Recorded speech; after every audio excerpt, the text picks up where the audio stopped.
ডাল ডিমের সুন্দর একটা রেসিপি। এই যে দারুণ একটা রেসিপি, ডাল আর ডিমের অনেক স্বাদ।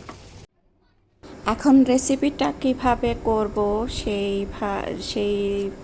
প্রসেসিংই করতেছি। এখন ডিম এই তো সিদ্ধ করে নিয়েছি, প্রথমে দেখাই নাই, পরে ছিলে নিতেছি। ডিমগুলা ভালো সিদ্ধ হইলে সুন্দর ছিলে যায়।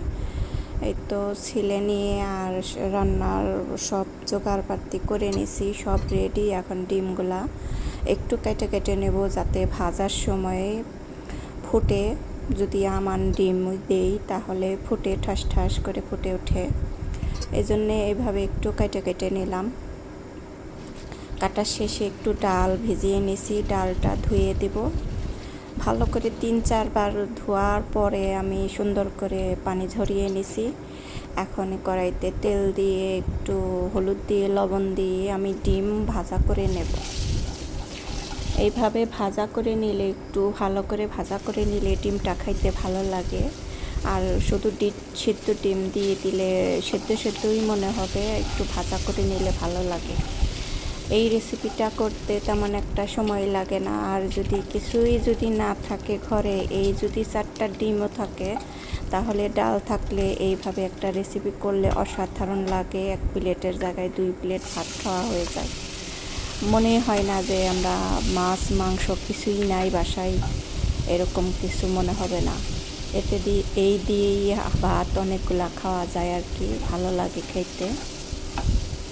রেসিপিটা যদি ভালো লাগে ট্রাই করতে পারো, দেখতে পারো যে কেমন হইল।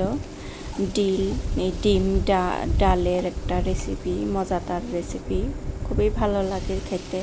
এখন আমি ডাল এই যে কষিয়ে নিছি, মশলা কষিয়ে নিছি, ডাল দিয়ে দেব। এখন এই যে লবণ দিয়ে দিলাম, মশলা দিয়ে দিছি, সব কিছু দিয়ে এখন এই যে মশলাটা ভালো করে কষিয়ে নিয়ে এখন ডাল দিয়ে দেব। ডালটা একটু ভিজিয়ে রাখলে ভালো হয়, সিদ্ধ তাড়াতাড়ি হয়ে যায়। আমি তো সাথে সাথেই দিয়ে দিছি, যখন তখনই রান্নার দরকার, আমার মনে ছিল না, আগে ভিজিয়ে রাখার কথা মনে ছিল না, এই জন্যে আর কি ভিজিয়ে রাখি নাই। এখন এই তো দিয়ে দিলাম। এখন ভালো করে কষিয়ে নেব, কষিয়ে ভাজা ভাজা করে কষিয়ে নিছি। তারপরে পরিমাণ মতো পানি দিয়ে দিলাম। একটু কষানো থাকবে, বেশি ঝোল থাকবে না, ঝোল থাকবে না, একটু আঠালো ভাব রাখবো, সেই অনুযায়ী পানি দিয়ে দিলাম। ডাল সিদ্ধ হয়ে যতটুকু গ্রেভি থাকে আর কি ওভাবে রেখে দেবো। এই তো আরেকটু টান হইলেই এখন হয়ে যায়। এই তো রেসিপিটা আমার রান্না হয়ে গেল। কেমন লাগলো জানিও, ভালো লাগলে কমেন্টের মাধ্যমে জানিয়ে দিও। এখন এই যে তুলে নিতেছি খাওয়ার জন্যে। রান্নাটা অনেক সুন্দর হয়েছে, সবাই ভালো বলছে। ডালটা অনেক মজা হয়েছিল, ডিম সহ ডাল ভালোই লাগে খাইতে।